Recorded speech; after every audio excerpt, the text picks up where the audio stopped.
Alright guys, I just pulled up to Westchester, Pennsylvania. It's fucking, what, 6:30 in the morning? And this is my first vlog. I'm just kidding, I think vlogs are super corny. No, that's not my first vlog. I moved back from Atlanta for a fucking platitude? There's some word for the plethora of reasons. Is platitude even a word? I am so fucking sorry about this. What did I do? What am I sorry for? Let's talk about it.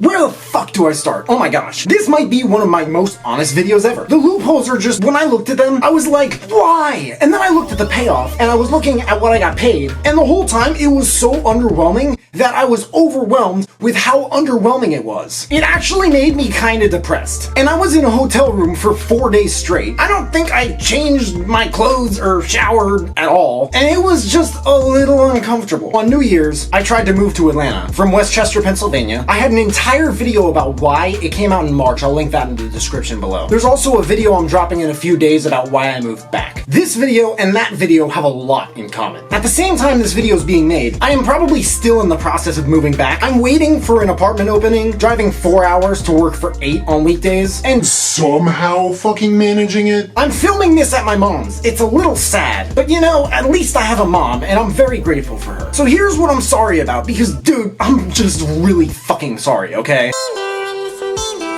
I'm just kidding, we already did the intro. I also want to stress that none of this is really my fault, but at the same time, for some strange reason, I feel like it's not my responsibility to fix it, but rather to do something about it. I talk a lot about it in my first verse of my remix of J. Cole's Middle Child. It's very relevant to this video, but instead of showing you the first 2 minutes of it, I'll just drop a link in the description. Now, I want to start by saying I'm done with the music industry. Obviously. Not the music, but the industry. Fuck the industry. You know why? Well, for starters, I'm not the only one saying it. It's also not just about who's saying it, it's also about who's doing it. In the music industry, there's something I heard literally nobody talk about until someone brought it to my attention, and I looked into it and I was like, oh my gosh, this is real? What the fuck? It's called the value gap. Sam, what is the value gap?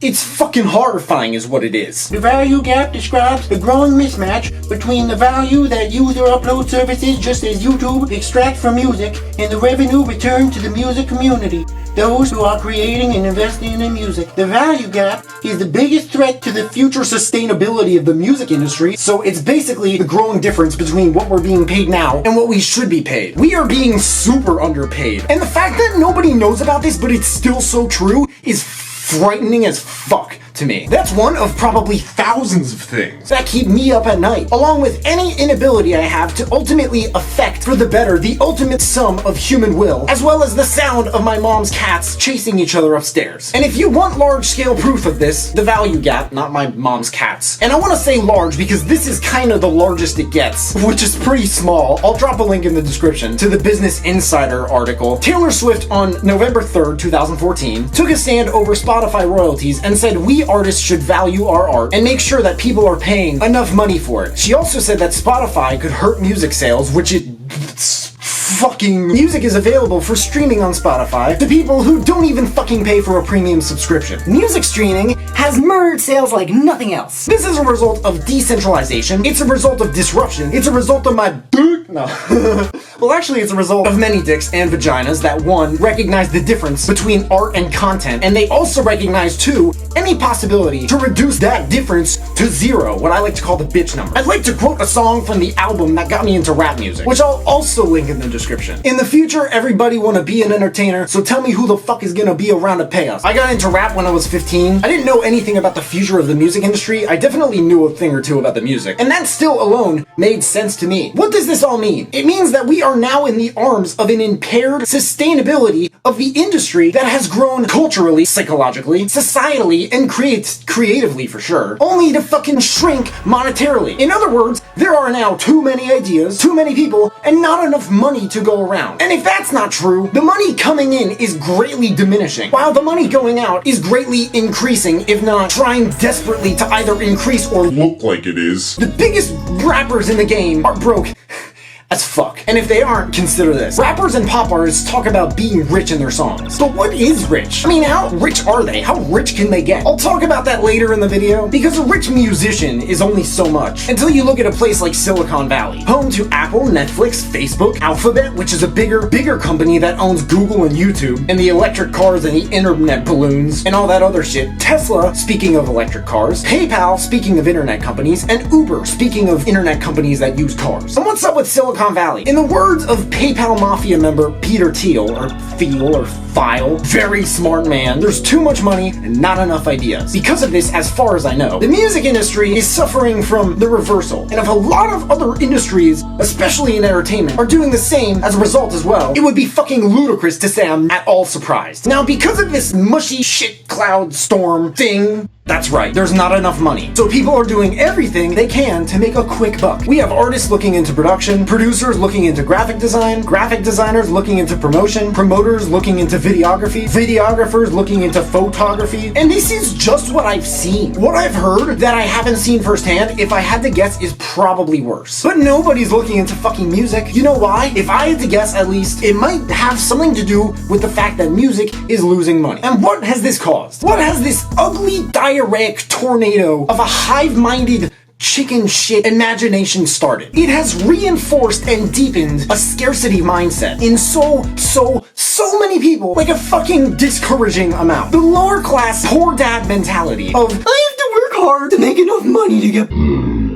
Why do you want to get by? Aren't you getting into music to make a fortune? If you have watched this far, you have probably listened to my Adderall swallowing fucking mouth explain all of these things in this video. Then please pause and say in the comments the number one reason you got into music. Because the chance at a successful career in music alone, and I really want to stress that word alone for all you dickhead pessimists jerking off to this video, and any optimists who are like, is Sam just like whining about the industry in this video? Why isn't he telling us how to put text banners in our Instagram videos? One, I'll have a video on that in a few months, which I'll link in the description. And two, when I say alone, hear me out, because this is really important. The chance at a successful career in music alone is becoming slimmer, less profitable, and more worthless as life passes us by. But what is the antidote to this? I mean, most musicians can impact the culture of the United States like literally no one else at all. Like even the fucking president, you could argue, no matter who it is. But aren't the musicians making the most money like super rich? Well, why the fuck would anybody just want to be rich? Are you gonna just make all this money and do nothing with your platform? I have another video coming out soon called Leave Drake Alone. So believe me, I don't mean to hate, but the biggest and really only qualm I have about Drake right now, a friend pointed this out to me in December before I tried moving to Atlanta and failed laughably but educationally, is that Drake is kind of debatably doing nothing with his power other than creating more of it and making less of an impact with it on the empowerment of culture and society. If you don't believe me, listen to Scorpion. If that's not true, or at least arguably true, I like to think that it's closer to true than false. And that's Drake, but what about you? Like, do you really just want to make all that money? Really? What are you gonna do with it? You don't want to look at all the people suffering, all the people who don't want to suffer in the future. You don't want to look at problems and be like, yo, let's cut a check for this. Me and my team got a solution for this fucking giant demographic of people. I am really unfamiliar with this stuff, like what I'm about to mention, because dude, if you watch even 1 minute of my videos, you could probably tell I was raised in a nice town in Pennsylvania with a bunch of other Jewish white kids. And I am still learning this stuff. I think it's fascinating, but very unfortunate, and I want to help anyone in any ways I can. But there's a difference between riches and wealth. And to put this shit in terms of hip-hop, I'll drop a link to the Chris Rock skit where he explains it stupid clearly. Chris Rock explains the difference between riches and wealth. He also says money is new to black people. They waste money like crazy, constantly, apparently. I heard some girl on Facebook mention once that if you mention race, you're racist. Dude, you could call me racist for talking about this. I mean, it's not really even my opinion. But if you want to talk to a Trump supporter about the same thing in like West Virginia or Wyoming or something and see what he thinks, I'm willing to bet it probably won't be the same. If that's not enough of a reason to bring up race in this discussion, I'll explain the rest of my reason, which I think is way better actually, in just a second. Now, whoever thinks that the music industry is where the money is at, I am not going to say this. I'm gonna ask it instead. The reason why may or may not be on the screen you're watching. profession. Do you not owe it to yourselves? And I ask myself the same thing constantly, and a lot of other things, in case that's not obvious, to study the richest people in the world and how they accumulated those fortunes. Or if you want to be like Sam, There's a gap between the richest white people and the richest black people. well, the richest black people are most likely getting richer and more fucking powerful, and good for them. I think that's a beautiful thing. How does the wealth accumulate? Chris Rock says that only the white man can profit from pain. But how about the richest black people in America? If you want to start somewhere, why not America? Chris Rock says that people hate the US because of our religion, the worship of money. More people in hip-hop culture are bringing entrepreneurship into the mix of monetization as the music money dies in potential earning capacity. The richest rappers in the world at the making of this video are Jay-Z, Diddy, and Dr. Dre. By the way, I want to stress again, because I know that with very good reasoning, it's a very sensitive topic, and like Eminem said, I don't want to be on the wrong side of history. The only reason I'm mentioning race in this video is that lots of people somehow in 2019 still tend to use things like race or gender to describe a potential reason they are not getting the results they want. And I also want to stress this even more. Even I have learned over the years, and I'm continuing to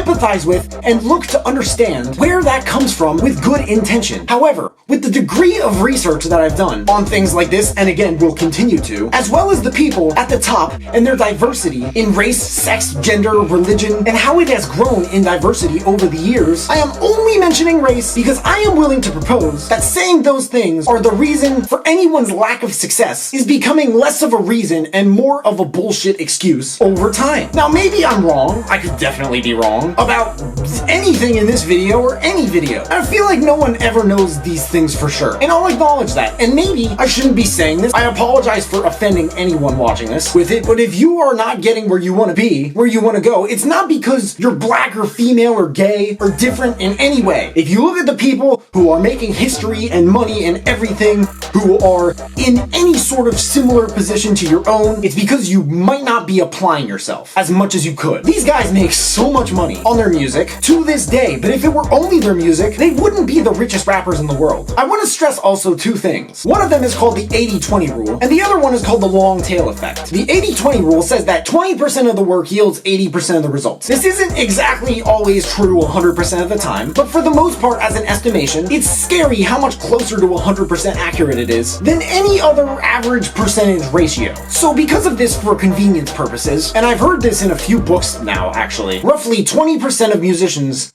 make 80% of the money. Musicians like these guys are very easily part of it, if not close to part of that 20%, because of more than anything, probably their involvement in the music industry and hip-hop as it's grown in the last 3 to 4 decades. Which brings me to the other thing. The long tail effect. There's a fucking brilliant man named Chris Anderson. He knows a lot about marketing and business. He has a book called The Long Tail. I'll link it in the description for anyone who wants to check it out and read the reviews. But the subtitle of this book explains a lot of this shit perfectly. Why the future of business is selling less of more. Sound familiar? The future of business? Less money? More ideas. The main concept is that there's this It's 11:30. animal, or whatever, the few that dominate the whole market in general, as time passes by, like these guys, and of course Drake and Kendrick and J. Cole, etc. Meanwhile, the animal's tail is decreasing in width and power as time goes by. Time is the length of the tail. So because of this tail, the new artists don't last as long, and new artists don't last as long as those ones. Even artists who have a couple years where it seems like they're really getting somewhere, they fall off and they're not talked about constantly, even when they aren't dropping anything. Like the 3 that I just mentioned. The most they get is a couple hits over the span of 2 or 3 years, and nobody hears about them ever again. And if they do, the same thing repeats until it dies, and or they do. The tail, with the new markets coming in and going out, becomes narrower and narrower until it is seemingly reduced to the bitch number. And hip-hop is blended with pop and EDM and other genres without notice or memory of what real rap is like, other than 99.99% of the time these underground artists who barely make it to the surface, like the many mumble rappers who can't bother doing more than than one or two ineffective scratches of it. Now let's get back to the three most financially successful magnates of hip-hop.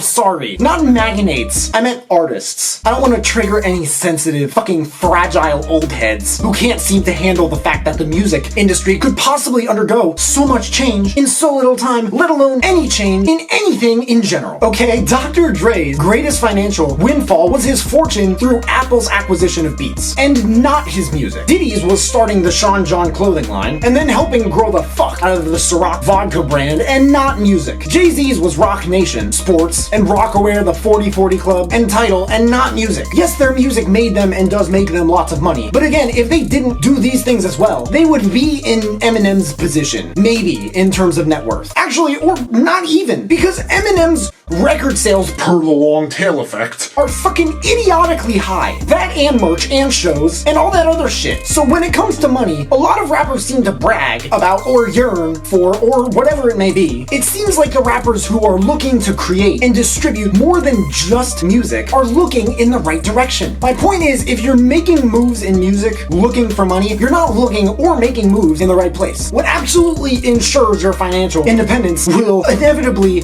not be music in the future. I mean, shit, man. Maybe it will. But most of the musicians making lots of money nowadays who aren't signed are still doing all sorts of things that have fucking nothing to do with music. If they are, it's manual labor, it's touring, it's features, but other than that, it's sponsorships, endorsements, merchandise, and to say streams are a good percentage, I think at least, is just fucking stupid if you're not a big name, right? Somebody could say, Yeah, but the music industry has been this way. no, it hasn't. It's gone in this direction, but the hurricane can only do so much and go so far until it shrinks to the bitch number. So what the fuck are we supposed to do with all this information? I mean, everything I said in this video, I hope to start with, gives you some sort of ideas at least on what not to do.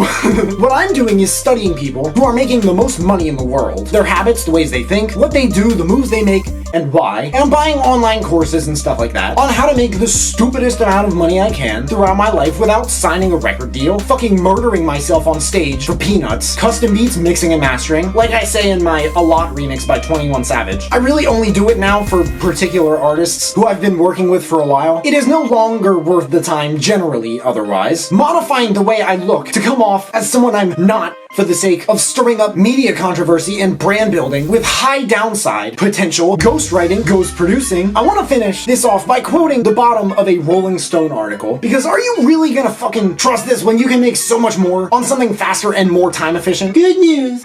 The music industry has now accepted streaming as its revenue leader and is poised to adapt around that, with many Analyzed. and experts expecting that the business will streamline itself with rewrites of law, new royalties, negotiation, mergers, acquisitions, and consolidations into something leaner and finally more lucrative for musicians. Bad news, Nobody knows when that'll be. For me, right now, obviously there's my 7 to 3, but as far as passive income, there are two things. One of them is building a brand on YouTube and using it to monetize my way up the totem pole, if you will. It is a long-term strategy. And what I love the most about it is, one, I can do so many fucking things. I make these videos, I call them insights, where I explain stuff. I also post my remixes and original music. I also post my beats, and I also do book reviews occasionally. I'll see if I have any time to do them in 2019 or 2020. There's so many things involved in this. Anything impressive to other people about my channel, if I had to guess, has to do with my considerations of them as it is growing, and two, it's super convenient and I have so much freedom to do whatever I want with it. Yet I do this all in the comfort of literally one room. I mean, that's what I prefer for now. There's another thing. The teacher of this course has said that he considers it the easiest, most lucrative way to make money online. I haven't made anything on it yet, and I haven't found a way to satisfactorily align it with the values of my brand, but although the second of those two reasons is more than big enough for me to make such a decision, I don't like to talk about these things when I haven't really gotten results